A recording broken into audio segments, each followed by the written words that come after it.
adequate financing, and there's the inclusion of women and girls in all their diversity. So today we'll hear practical recommendations from the members of the CBD's Women Caucus across the key SBI-7 agenda items, such as planning, monitoring, reporting and review, resource mobilization, access and benefit sharing, the DSI, capacity building, communication, education, and public awareness. We hope today's discussion contributes to ensuring that the decisions adopted at SBI-7 pave way for an ambitious and gender transformative COP17. Thank you so much to our speakers. As I have earlier mentioned, all of them are members of the CBD's Women Caucus, and they'll be sharing key recommendations towards the SBI. Our first question would be to Christina Genta. The global report finds that the drives of biodiversity loss remain inadequately addressed, while gender responsiveness is inconsistently reflected in the national implementation. So my question for you is, from a gender perspective, what do you see as the key drivers of these implementation gaps that exist? Thank you. Thank you, Sharon, and welcome to everybody. I will start by saying that the global report is very clear on the findings about the gaps in applying a whole of society approach, and in general, since we're talking about the GBF, Section C. Section C has all the principles and consideration that should be mainstream integrated in all implementation of all 23 targets. It's not just a matter of target 23, which is the target on gender equality. And we also know mandate of decision 15.6 that the implementation of the GBF needs to be gender responsive. So it's a matter of accounting for the lack of attention, capacity, maybe political will in terms of addressing this issue.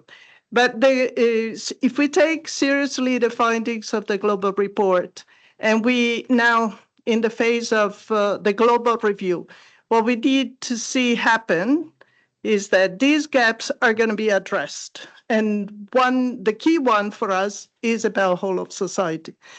And what is going to be done? What are parties going to do in terms of overcoming the inconsistency in applying this gender responsive actions and implementation in general?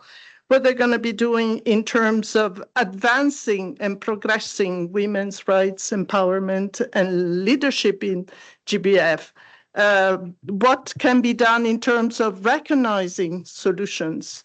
Local solutions, women-led initiative and solution that can, of course, contribute to the implementation of the GBF, the acceleration of the implementation that we urgently need. I will stop here. Thank you. Thank you so much, Christina.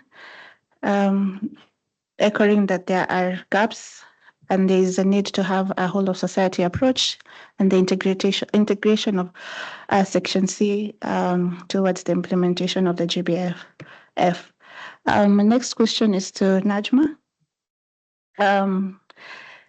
Concerning item 4 on resource mobilization, why is direct access to biodiversity finance so important to women's organizations, indigenous women, and grassroots groups? And what practical reforms do you think are needed to make this a reality? All right, thank you for the question. All right, allow me, before just getting into it, to kind of paint a picture of the structural problems that exist, just to put to speed everything and create a holistic sense before I answer the question. One of the things is all about the processes. There exist complicated application procedures, lack of information about funding opportunities, lack of legal recognition or control over land or resources, limited representation in institutions managing biodiversity funds. We have the literacy stroke digital literacy barriers. We have others like requirements that favor large organization over community-based women groups. And I think it also includes the indigenous people and local communities. We have the aspect of funding mechanisms that are too bureaucratic for grassroots organizations. And I think if I can proceed with that, how just to answer the bit that says, how can direct access be made operative? It's one, it could simplify application procedures. Two, it's dedicated funding windows. And then creating system where people have direct funding, where we reduce the places where we know who access, who controls and influences and benefits from biodiversity finance, who gets to receive it.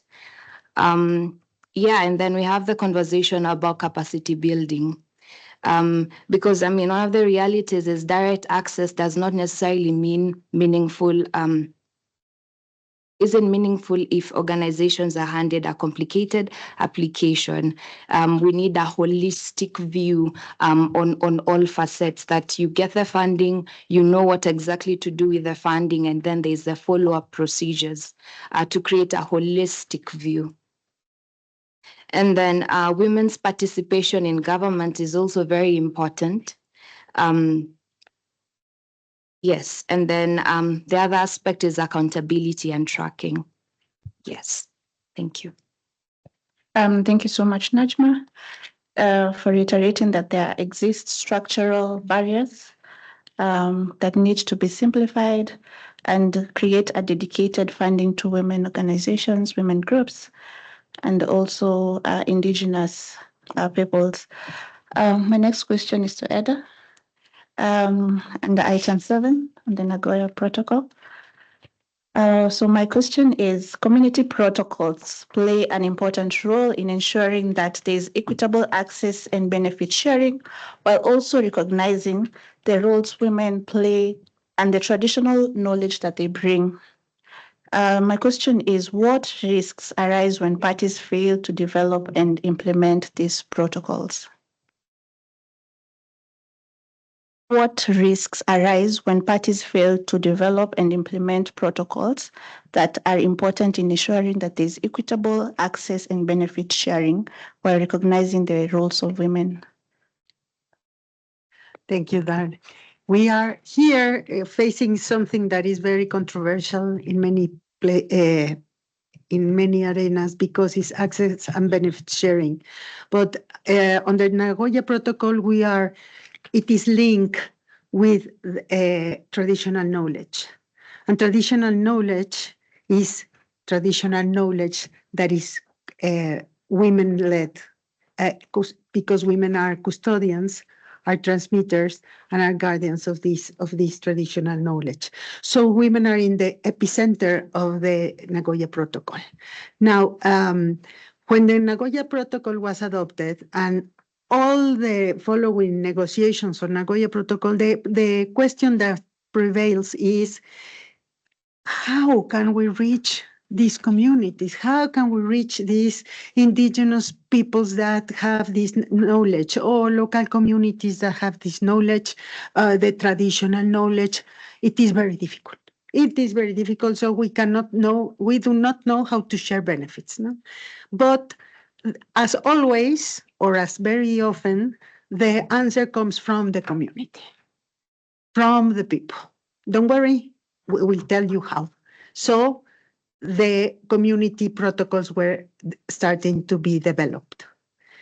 In community protocols say many things, but one of the things is how to reach me as a community, how you should implement the free, prior, and informed consent, how I am represented, how to find the people that really represent me as a community holder of the knowledge that is implied in the utilization of the genetic resources you want to access, okay? So it's not only how benefits should be shared, it's also how you access the genetic resources. And Nagoya has very established elements for how to deal for benefit sharing. No, the consent, and then these other how do you say, contracts, to say a common word, that are established with the community that is the owner of the knowledge.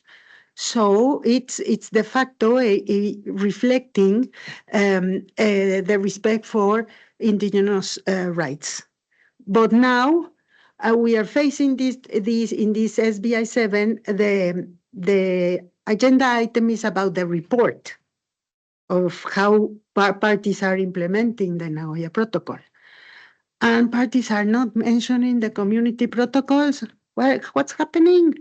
Yes, in the documents and in the info documents, we read that everybody's very happy, but because from 4 community protocols, now we have 48 community protocols. But if parties do not use these community protocols and report on these community protocols, communities remain with their community protocol, and that's it. So it's a way, if parties could publish community protocols as national records, and then those the users, the companies, the governments, I don't know, that want to access the genetic resource, have a clear pathway to how to access and how to deal with the community and to make a fair sharing of benefits. So we as the Women Caucus are calling for parties to include these community protocols, including their fostering. They have to help not in developing them, but yes, in how do you say, facilitating the development of them, and then taking them into account. Because when you as a government are faced with, you have to sign that you are okay with the agreement of the Nagoya Protocol, but it's all good faith? No, it's as the community has established. So it's a very good example on how the communities come up with a solution to a problem. No, and that is our main focus on our recommendation.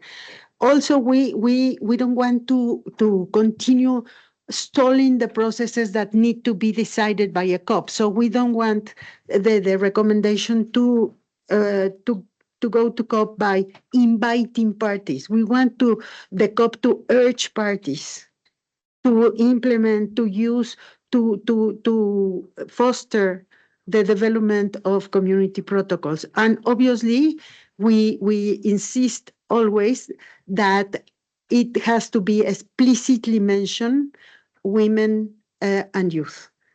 Women, because it's always about indigenous peoples and local communities, is very well, but women are the holders of the information, of the traditional knowledge. So why not mentioning including women? No, and we always include also youth because knowledge is transmitted to youth. So we have the whole of the right holders there. So this is the core of our recommendations, our submissions. Oh, I wish it was recommendation, but and then don't leave anything to others.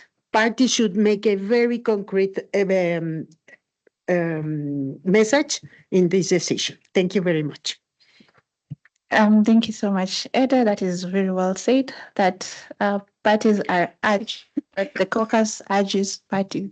The submission is that from the Women's Caucus is that parties are urged to recognize the community protocols and integrate them also in their national plans because they exist. Exactly. Thank you.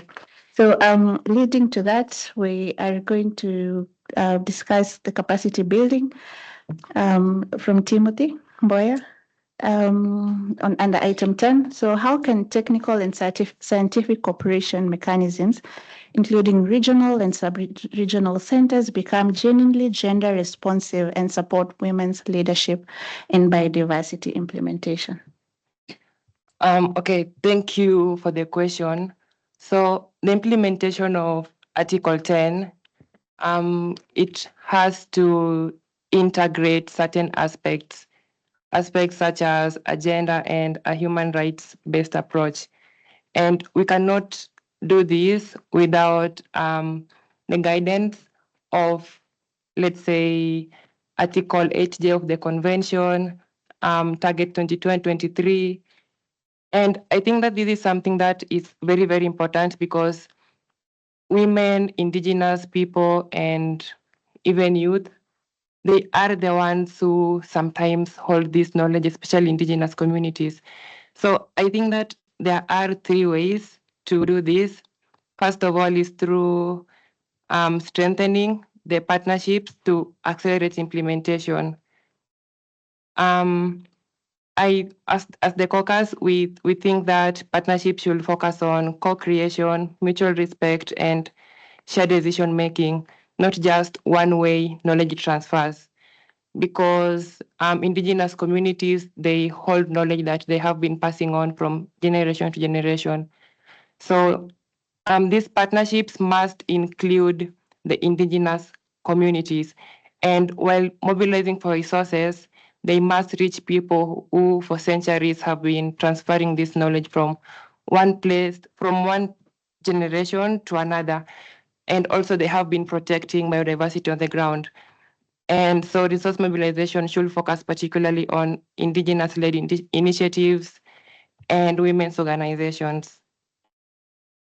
The second way will be through investing in co-developed capacity building. So capacity building should not be designed for communities. We are supposed to develop them with the communities. We're supposed to integrate them and ask them what will be useful for them.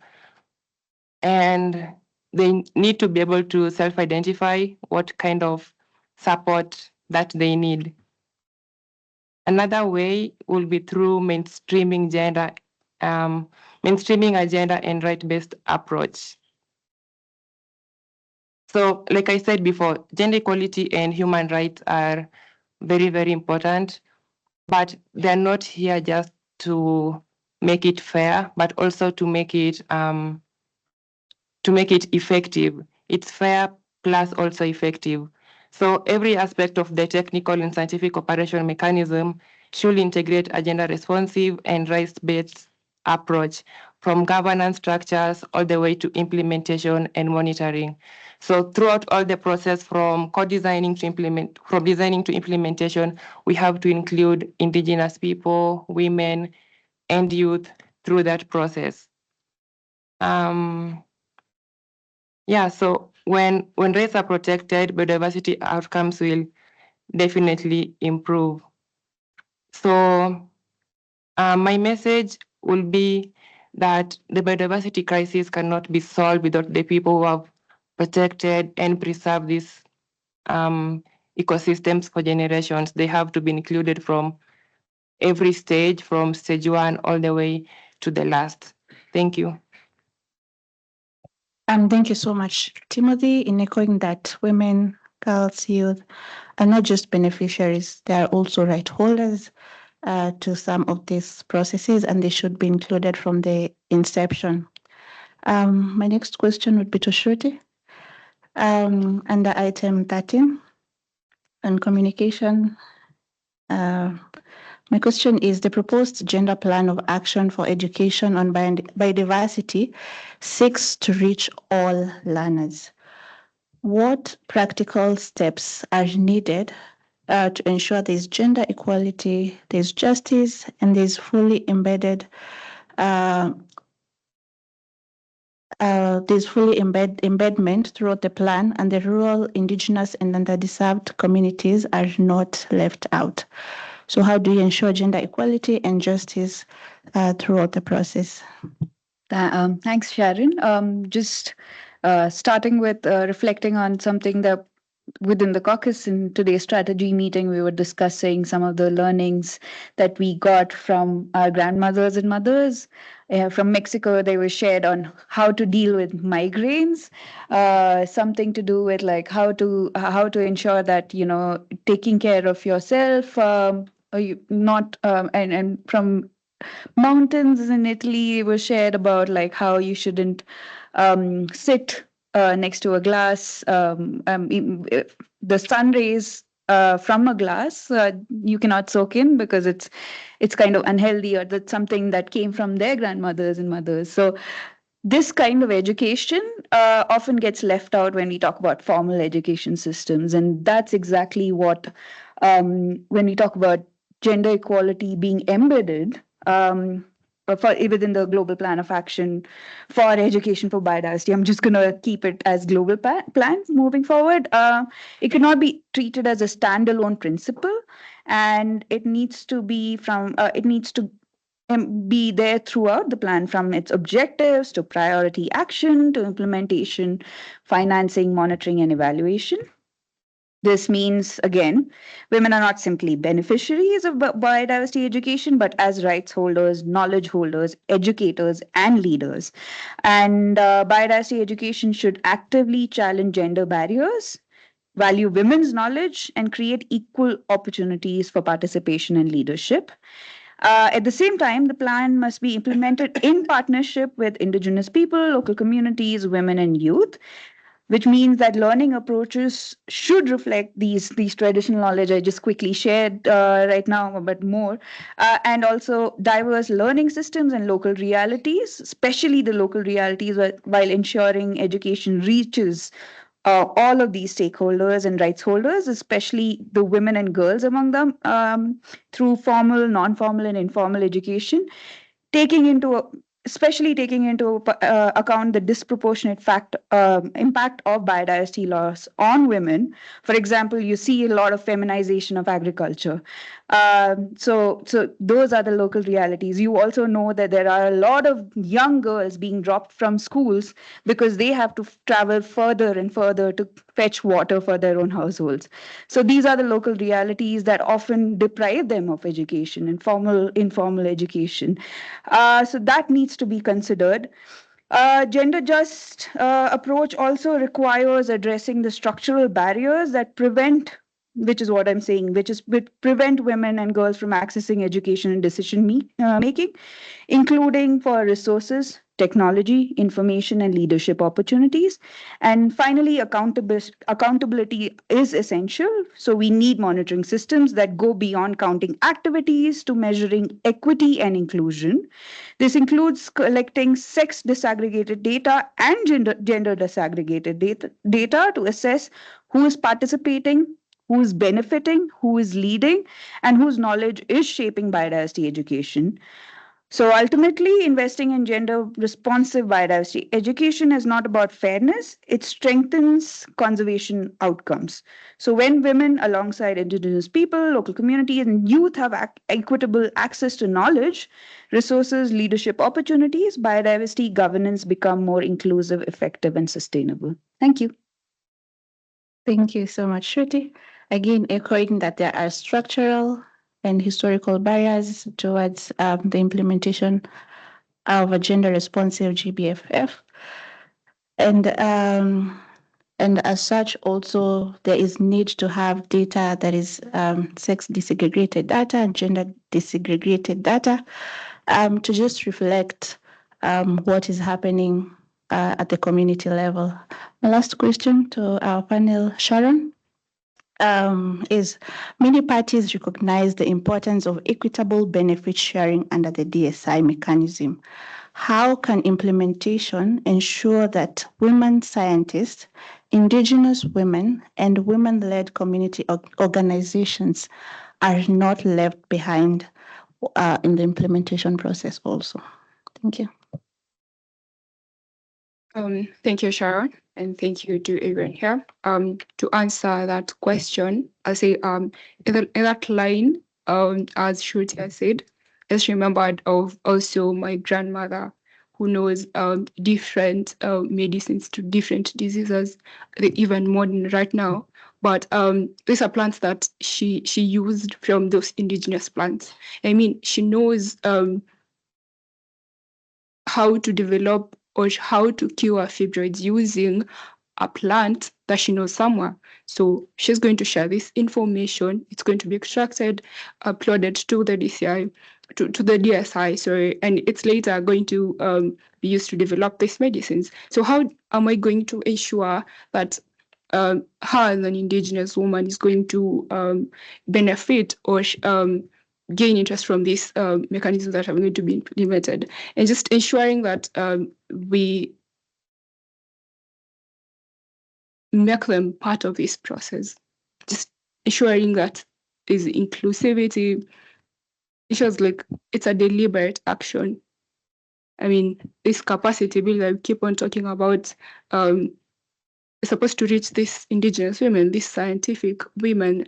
These are people who are working to ensure that these different mechanisms, these different are brought to the database, but still are not being recognized. Still, nothing is being done to ensure that the knowledge is recognized, but they're sidelined. And so, as the caucus women, I say we are championing for at every implementation. Of course, it is very important that the women, that's the indigenous women, that the scientific women, that the youth, all this group is of course, not left out in any implementation state or procedure that goes on, so that they're included.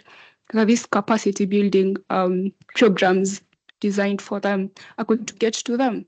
These resources set aside for them are going to genuinely get to them, and they're going to be put to use.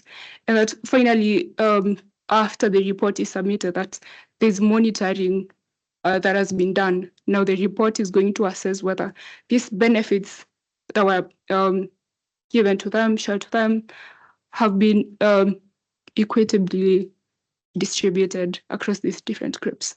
Thank you. Thank you, Sharon. Once again, mentioning that there is a need to have a whole of society approach in the implementation of the framework. Now that we've heard from our panelists, we now throw the ball to the attentive listeners. If there's a question to our panelists, yes, a couple of questions here. Kindly direct your question to either of the panelists.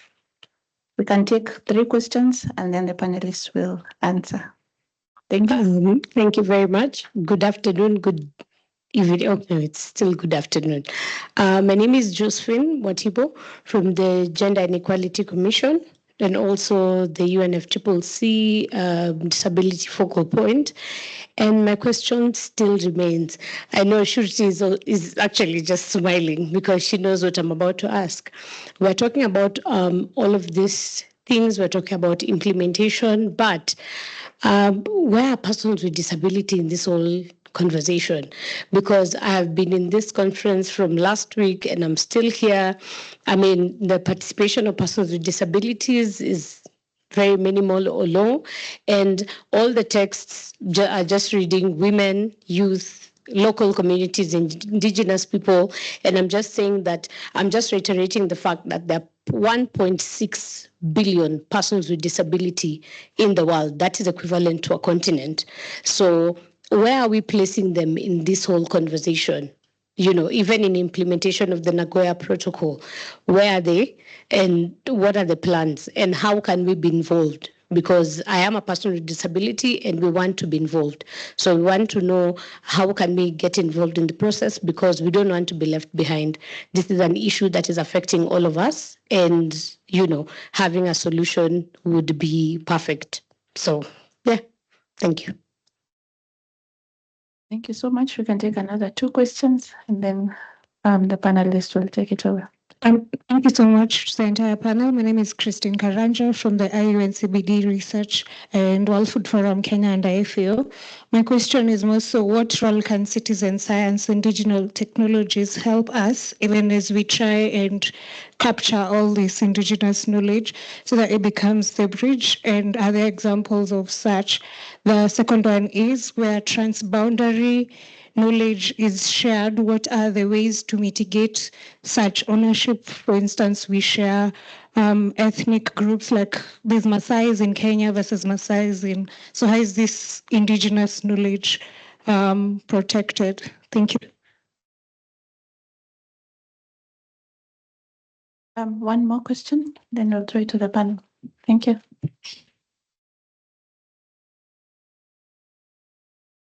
Thank you. Hi, I'm Rita from Republic of Congo, and I have one question.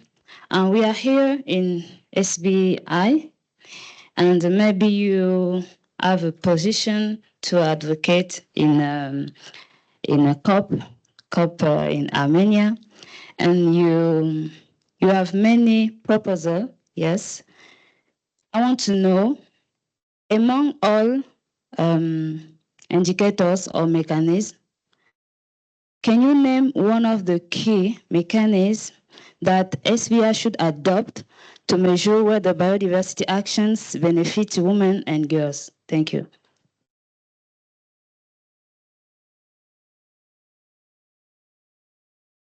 Maybe we could just let the panelists answer the three questions, and then.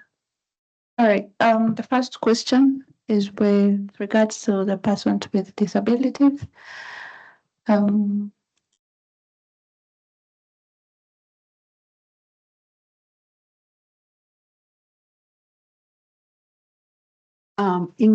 my opinion, I think the relevance of taking into account, because it's not only recognizing. When you translate recognizing in Spanish, you lose the punch of the word. So taking into account people, persons with disabilities is it's been a matter of time, because new language takes forever to be grounded in something concrete. But also in my personal experience, I don't think there would be any problem regarding the Nagoya Protocol regarding the access part. The benefit sharing, maybe it would be more a decision from the community. But Target 22 has mentioned them explicitly. And yes, I think we have that challenge to include them, and to the inclusion to be a practical thing that the COP or the parties can use and can work on moving forward biodiversity conservation. I totally agree. I don't know if any other panelist has something to add. Yeah, so again, in my opinion, I think that Target 22 of KMGBF already has this provision into it, because should I speak louder? Or? Okay, sorry. Okay, I'll start again. So Target 22 of KMGBF already has this provision for women, youth, indigenous people, and people with disabilities from regards to decision making and participation and information access. However, I do agree that we don't talk about it much in this conference. I personally haven't heard about it. I think we need to advocate more for it, but Target 22 does have this in it. Yeah. Thank you. All right. Yeah, I believe that now that issue has come up, we can now start the conversations and see how the same can be integrated. The next question was on sharing of information, especially where there are transboundary communities. So who gets to benefit from that?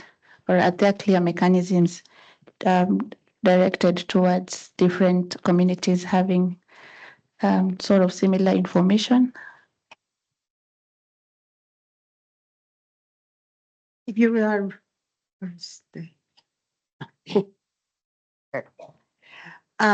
I think you're referring to access and benefit sharing of under Nagoya. Well, this was part of the discussions before Nagoya, and is and part of the discussions, a very heavy part of the discussions for the now multilateral mechanism. And I think that Nagoya got it better because at least it's a one-on-one, a user and a provider. So it's the knowledge that the provider holds on the resource that the user is accessing. So it's not that difficult, because it's the maize that is growing in the community that is accessed, and the knowledge about that plant, that seeds. Okay. That was the case on when multilateralism. That's why Nagoya has an article on multilateral, because there is knowledge that is shared, but it is on the track to be resolved, or maybe it won't be resolved. But I urge you to go back in the process, and maybe it's clear if you go back in the process and how it moves from the voluntary guidelines to the Nagoya Protocol, and then to the multilateral mechanism that is linked to DSI. But well, it's the concept is there.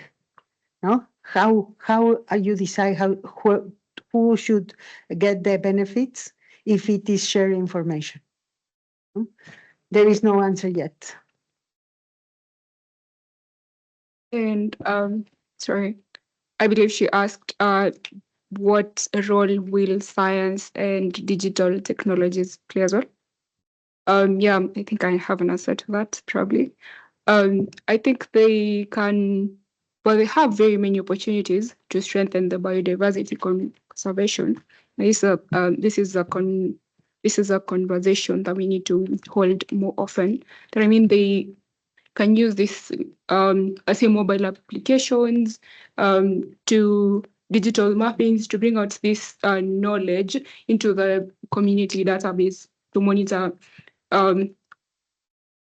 this information that they've given as well, so that these systems also can be up to date to whatever information that they've given as well.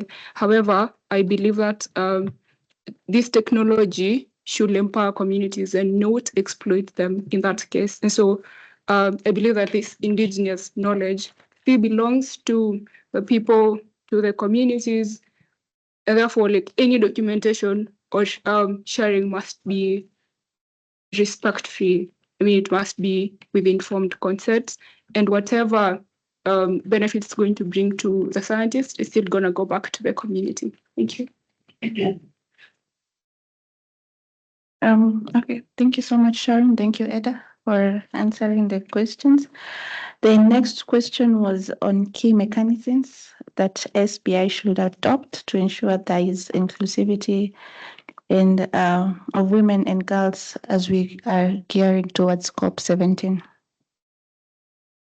I think I can share one of them.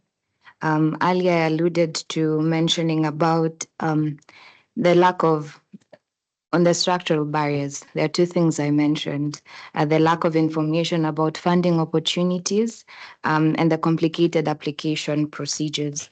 I think I will say one of the mechanisms to consider to adopt is a dedicated direct access funding window for women-led biodiversity organizations with simplified application procedures, grant options, capacity support, and transparent reporting, which again with emphasis of, or rather agreeing with target 19 and 23 of the KMGBF.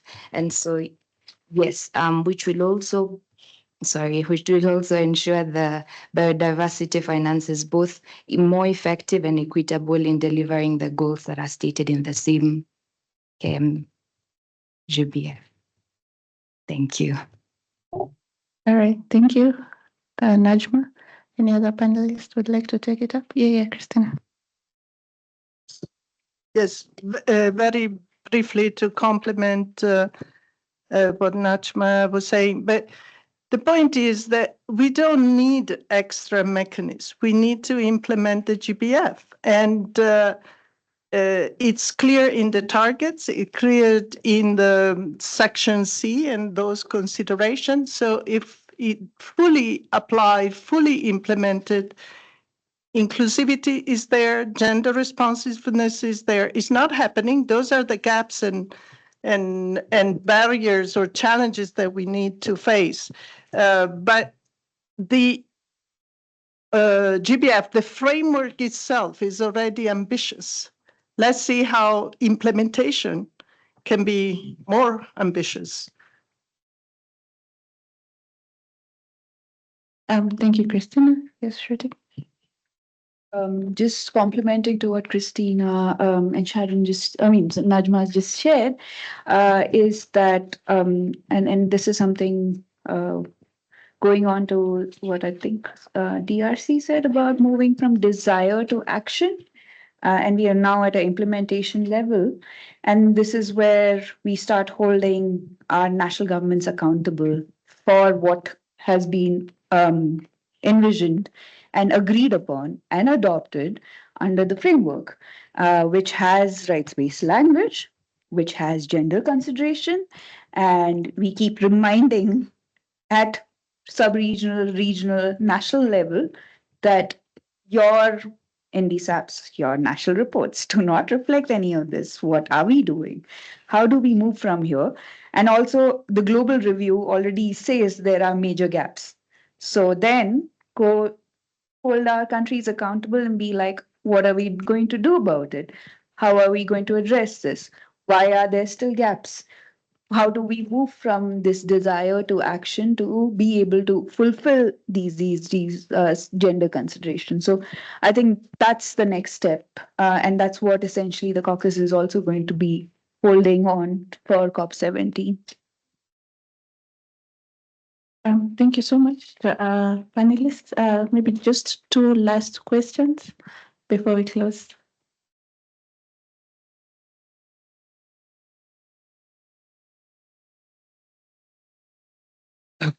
Good afternoon. I'm Dennis Waweru from JBN and Tenet Foundation. My question is, achieving the KMGBF requires predictable and gender-responsive support for subnational and local government through capacity building, technical and scientific cooperation, resource mobilization, and knowledge management.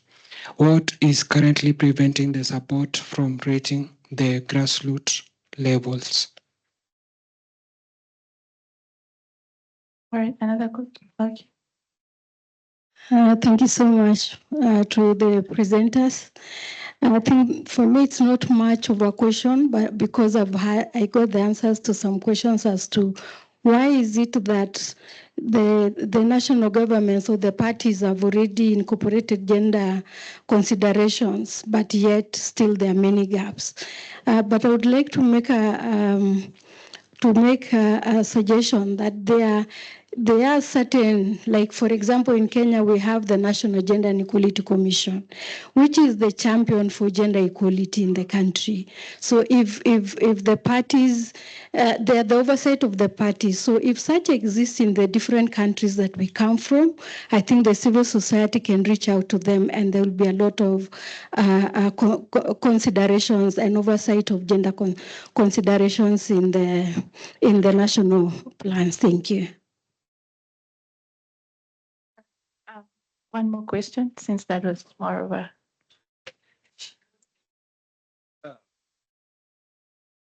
Hello, everyone. My name is Melron Juma. I'm a member of the caucus as well as a co-founder of Freshwater Guardians NGO. And my question is, if parties leave the SBI-7 with only one commitment towards gender responsive and right-based and accountable implementation, what should it be? I think this one any of the panelists can contribute to. Thank you. Okay, one last question. Okay, good afternoon.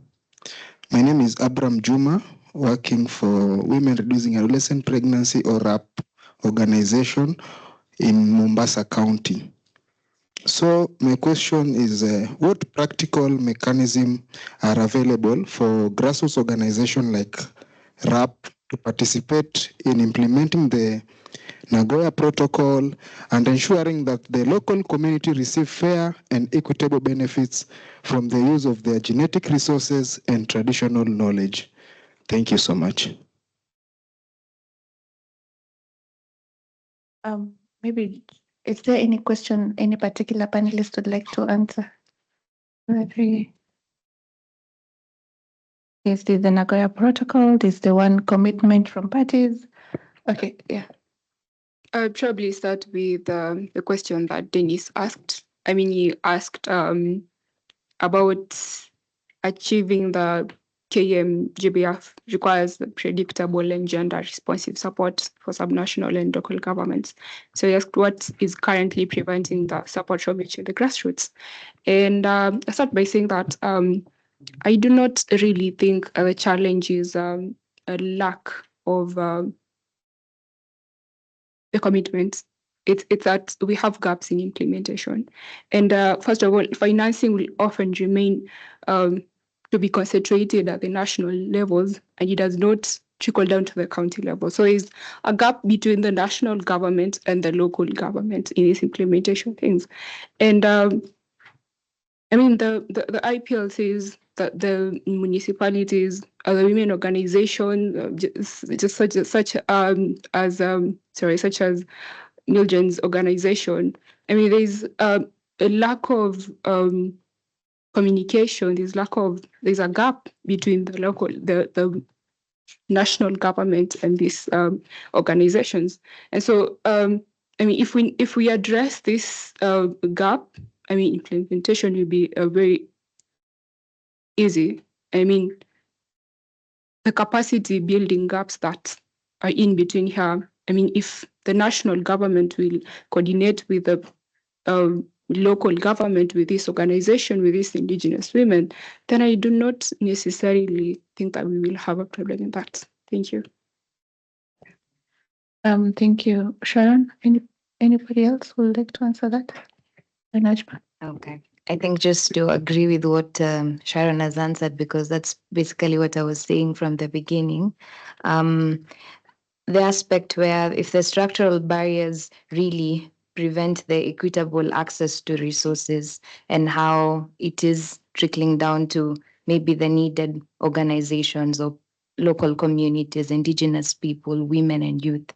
And I think just like I highlighted, in the different ways, like the women-led organizations or youth parties or indigenous people, if we deal with these structural or systemic issues, there will be a lot of efficiency and access to achieve the KMBGF mandate.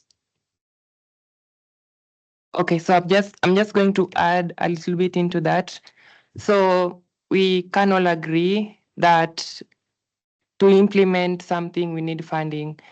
And just like my colleagues have said, there is this gap between, and this is not something that's just specific to implementing the funding bit. It's specific to like overall in the policy space. We have this problem where the laws that are made here do not reflect local action.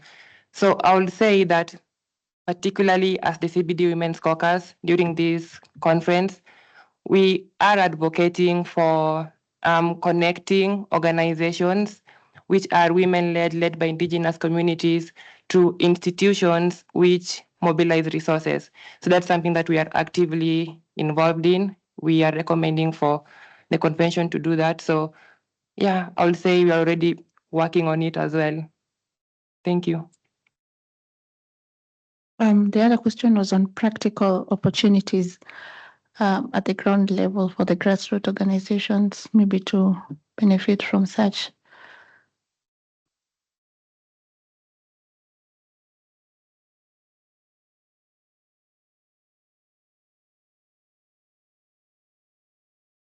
Could you repeat it? The question is on practical opportunities available to the grassroots organizations. Yeah, so towards the implementation, how can these grassroots organizations feel the impact? For example, are there practical opportunities for them?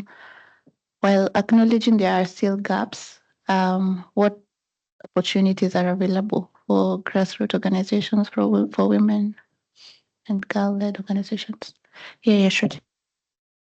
I mean, again, it's the repetition of the same thing that I said is for grassroots organizations to start becoming peer a pressure group and engaging with the national government, but also like local governments to look at how the KMGBF is being translated.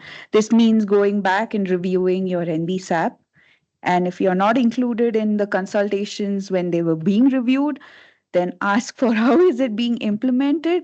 And if that's not being implemented in partnership with women groups, indigenous people, local communities, youth, hold them accountable, ask them for at every step of the way, ask for accountability, ask for your engagement and not just inclusion. Going beyond that, ask them to see you as equal partners in this implementation because it is there in the framework that we have adopted and agreed upon.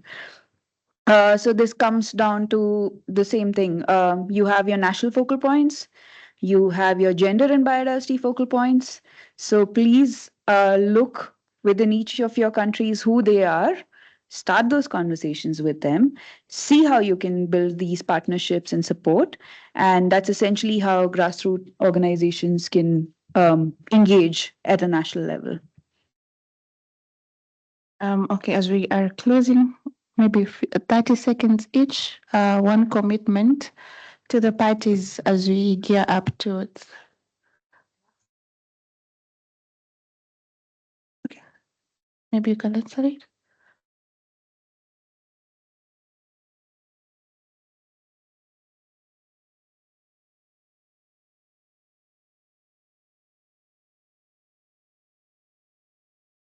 Sorry.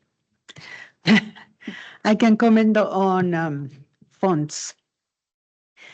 Access to funding is a call for indigenous peoples and local communities, women and youth.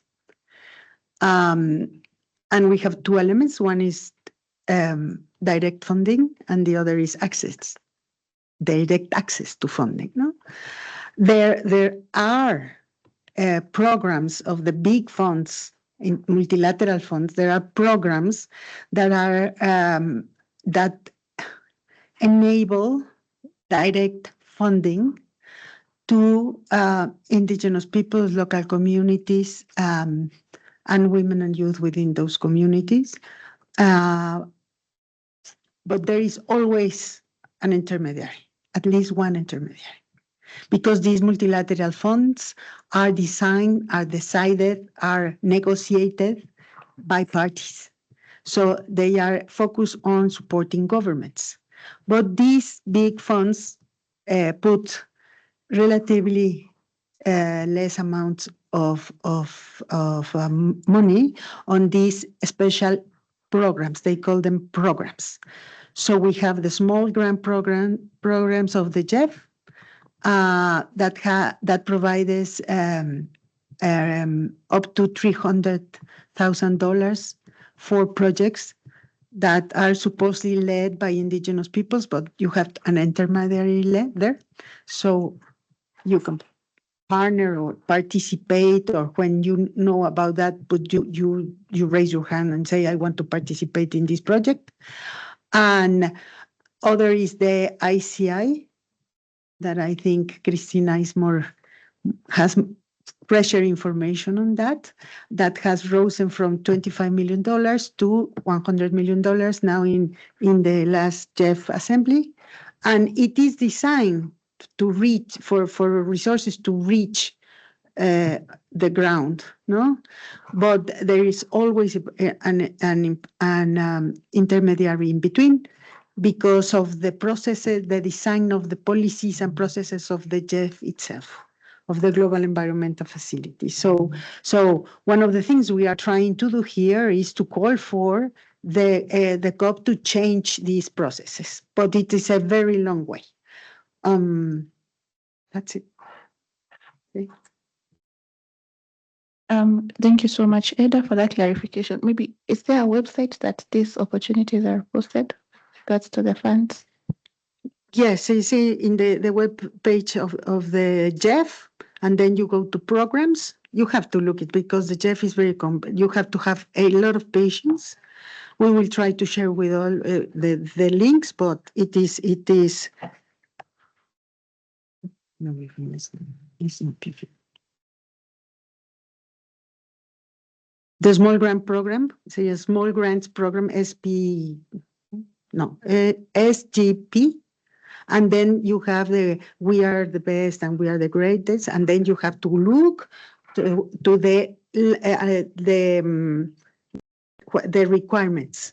You have to be legally constituted. You have to have this and that and that, and a bank account and something like that. No, but everything is public, but it's very tricky to arrive to the place. You have to have patience with the page.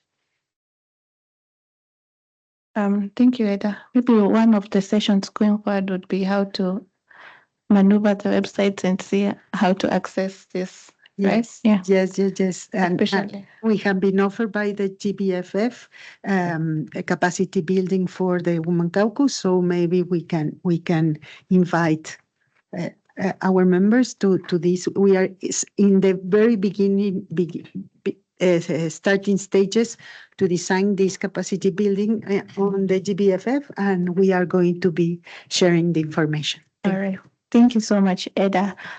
So one commitment going forward that towards COP to ensure that there is gender responsiveness, especially to the party. We could just start with Christina, 30 seconds briefly. 30, okay.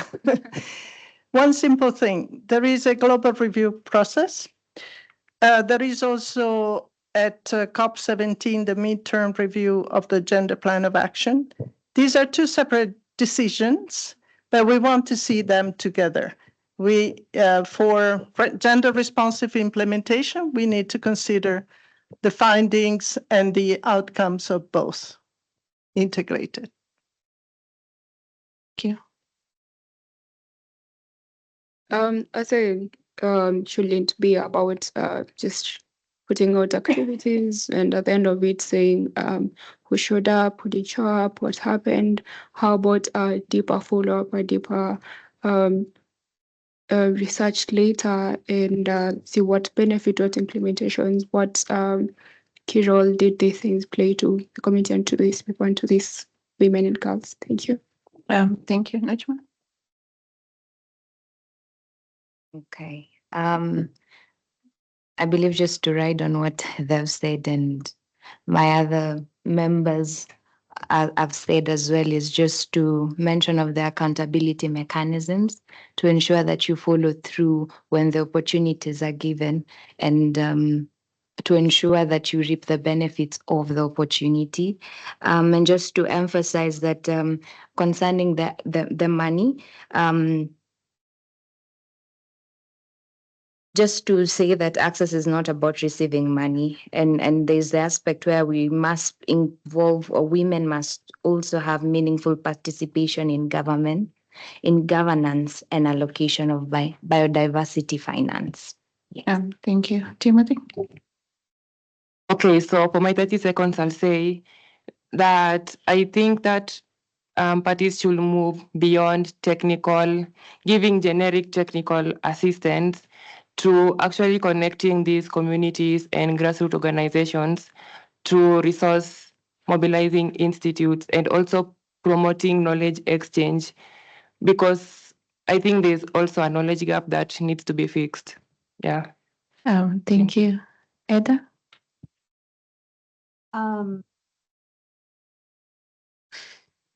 I think one of the most important takeouts is that we have to be continually evolving. we have to be informed, and we have to share the information, because there is great expectation in our communities on what can happen, and we come here to support and to participate in the negotiations when we are merely observers, but we are the doers. We are the doers, so we are continually pushing for this party-led global fora to consider that the doers not only need answers, but have the answers.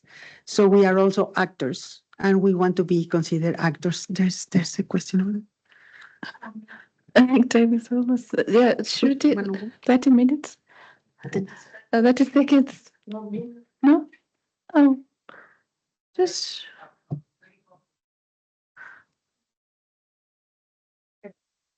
Hizo una pregunta. I'm sorry, I think the contact group is going on and we need to end this. So maybe we can like have one-on-one. You may have a conversation after this is over, if that is okay. Yeah.